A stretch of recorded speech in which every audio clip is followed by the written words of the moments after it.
Hey, it's Joe Amoia, the Smarter Dating Guy, with another great Smarter Dating tip for you. We're winding down for the holidays on this end, and I just wanted to send you one more tip for this last year. And so I'm going to start off by asking you this question. You ever been in a relationship with a guy where things were going great, or so you thought? You may have even gone on this great or wonderful trip together, but then all of a sudden, he falls off the face of the earth, or his behavior changes drastically, and he turns into somebody completely different, almost like that Dr. Jekyll, Mr. Hyde thing. Well, if you did, I want to help you understand what's been going on, because over the last week, I've had several emails, I've had several conversations with women who have been in this scenario, and they simply want to understand, what the hell's going on? And I totally get it. This happens, on both ends. It happens to men as well. So I'm going to help you understand the 3 reasons why a man will disappear or his behavior will change suddenly. And the first one is that the guy realizes that he's simply not interested. He's not interested in you. He's not interested in a relationship with you. Now you must realize this has nothing to do with you personally. Okay, I know it's hard to take that in. It's hard to wrap your arms around it. But really think of it like this. After a while, the guy realizes that he wanted chocolate ice cream and you were vanilla. Okay? It's just you weren't the flavor that works for him. And that means nothing to you. It's not based on you. That's him and his taste.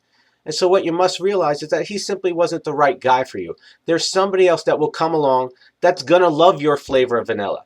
So you just have to have faith. So that's the first reason. The second reason is the guy's just trying to figure it out. Okay? Every relationship gets to what I call the sink or swim point. Because in the beginning everything's great. But then all of a sudden, one or both individuals realize, you know what? Do I really want to go down this path? I'm looking at a relationship. I'm looking at the rest of my life. Okay? Is this really what I want? And do I want it with this person? So it's almost like a reflection time. So very often in that time, unfortunately, men are really crappy communicators. So instead of communicating, this is what's going on for me, they just try and process and try and deal. They kind of go into their own little cave. Now, I'm not saying this is right, but I just want you to understand exactly what's going on. So one of my clients this week had this happen. And what happened is the guy said, I just need some time. I'll call you. Now, I don't think that's the best way of doing it. So a guy should never just say, okay, I'm going to call you, because that's not fair to you and you don't deserve that.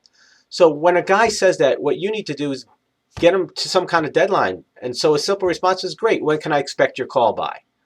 Okay? Because now you're going to get him to commit to a certain time. And so you give him that time, and if he comes back, great. If he doesn't, well, then you deserve to move on. I don't believe you should wait around hoping somebody's going to come around, because the reality is they may never. So you go, you live your life, and if somebody better comes along, then it's his loss. So that's the second reason. The third reason, which is the most challenging, is because for some reason, some kind of stuff came up for him. So what I mean by that is, you have to remember, human beings are emotional creatures. Even men. Everything we do, every choice decision that we make, we do so from an emotional level. So if a guy's in a relationship with you, and maybe he's been in a similar relationship, and it didn't work out, okay? He had his heart broken, okay? He felt some kind of emotional pain, okay? All of a sudden, when he starts going down a similar path, unconsciously, he's going to go, whoa, wait a minute. I went down this road before, and I got screwed. So I don't want to deal with that again. And so you have to realize this is happening all unconsciously. So what this guy will do is he will just remove himself from the situation. Again, I'm not saying it's right. I'm not saying it's fair. It's just you need to understand this is human behavior. So if this is happening, my recommendation is you simply move on. One of the biggest challenges is, I know you're going to go and say, yeah, but we had so much chemistry. It was so great. This trip we went on was outstanding. And I get it. It was. But this guy's got some stuff going on. He's got some baggage. And if you think you're going to make it go away, you're fooling yourself. So my philosophy is simply move on and find the guy that's not going to run away, who wants to be with you and has no problem staying with you. And I know the fears are going to come up. Well, what if I never have it? Or what if I never find it? What if there's not somebody better? I get it. We've all been there. But I promise you, If you are truly committed to it and you honor yourself, you will find that person when the time is right. So I hope this helps. I hope it's of value to you. If you know somebody who can benefit from this, do me a favor and pass it along to them. Just might make their life a little easier as well. All right. Have a great week. We'll talk to you next time. God bless.